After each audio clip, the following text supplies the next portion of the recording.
Welcome back to Ozarks Live. We're going to head out to Tom, who's obviously not with us right now, but he is hanging around in Midtown. Yeah, and it sounds like Midtown is going to be one rockin' place for the holiday. Tom, what's going on?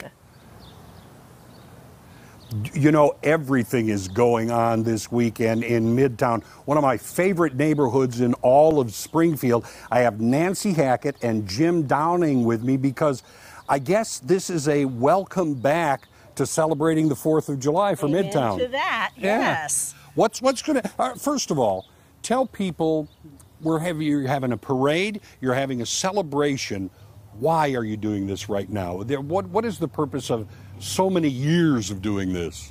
We originally started this as to give people a small town feel, the way they used to be with the kids on their bicycles and everybody having a good time, having a picnic on the lawn. That's why we go back to the park when we're finished with the parade and have food and music and all sorts of ice cream, free ice cream, as long as it lasts. Well, yeah, that's usually the way it works. So I get that part. Now, Jim, also, the whole thing is this is a very special neighborhood, and part of what you're doing is to keep it a very special place in Springfield. It is. The park that we're going to end up at was brought together in 1869.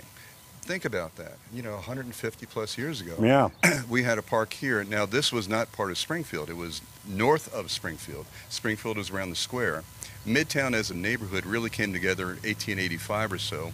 A lot of the Victorian structures that you see here were built in the 1880s. And then a second building boom around 1910 or so. So Midtown is very historic, has a huge amount of variation in the structures. But not only that, it's a very culturally diverse neighborhood. Yeah. Economically and in every way you can imagine, it is so diverse in all the different flavors that we have here. And really part of what you're doing is to help preserve those flavors, help preserve what a neighborhood, when you think neighborhood, this is kind of what you think. This is exactly right. When we first moved here, Jim, who grew up in the city, said, I've never lived in a neighborhood where I know almost everybody here. You know your neighbors. You know your neighbors. You look out for your neighbors. You take care of your neighbors. It's a great neighborhood. All right, let's talk a little bit about the parade itself, because that's part one of a great celebration. Tell me about what's going to be happening with the parade. First of all, you've got a great theme. Well, you know, each year it's bringing people back to America, back to the 4th of July, you know, God and country and all of that. We start the parade actually at 10 o'clock. So if you're here in Midtown on Benton Avenue, between Benton and Washington Park, from 10 o'clock on, you're going to catch the parade. The parade actually gathers on the Drury campus.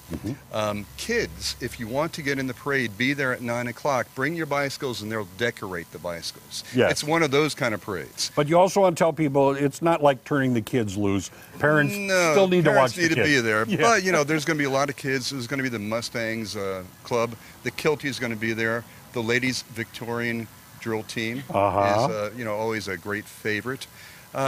It's a short parade. It's probably 3/4 of a mile. Yeah. It ends at Washington Park. And the parade route will be obvious when you get here. You might park by Cox North parking lot. Many people do. And then walk over to Benton and then over again to Washington Avenue. And you'll catch the parade. Might be a good idea to bring a lawn chair, at least something to sit on. Yeah, a lawn chair is probably pretty good. There's plenty of trees in this neighborhood, so you should be able to snag a little bit of shade somewhere. That's the nice thing. There are old growth trees here. There are, yeah, 150-year-old trees all over the place, and it's a great place to watch a parade. It's you know, you really are turning back the clock. It's a great, you know, for people who aren't aware of what parades used to be, this is turning back the clock for them. It is. And, you know, we're standing here next to a 1929 Model A and a bone shaker, an old penny farthing. When this neighborhood was founded, this was modern technology. Oh, yeah. Everybody else was driving a horse. Yes. You know? And a horse you could stop a lot easier than this penny farthing. There's no brakes on this, but I found there's no brakes on a horse either. Yeah, that's true. You know, so we're bringing back everything that makes you feel nostalgic, comfortable. Now, is it real? It's fantasy, and we love that, but that's what makes this neighborhood a lot of fun. That and all the front porches, which is how you get to know your neighbors, sitting on a front porch at night. And also by just coming into this, you know, this neighborhood, you're going to see some of the finest architecture that you're going to find in Springfield. Also, there's a big surprise. Look over here, because right here, excuse me, this is the Grand Marshal of the Midtown Parade, Jeff Houghton. And Jeff, how do you feel about doing this? I can't talk right now, Tom. I'm practicing.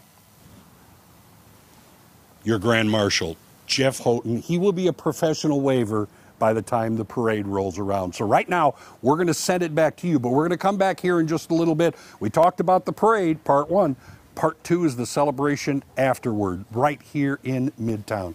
So right now, back to you. Fun stuff. He needs to keep practicing just a little bit. Wave at him for us, Tom. Yeah. Anyway, good stuff right there. Yeah, I went to that parade a couple of years ago, ran into Heather Lewis and her family. Oh, that's right there fun. in Midtown, and it was a lot of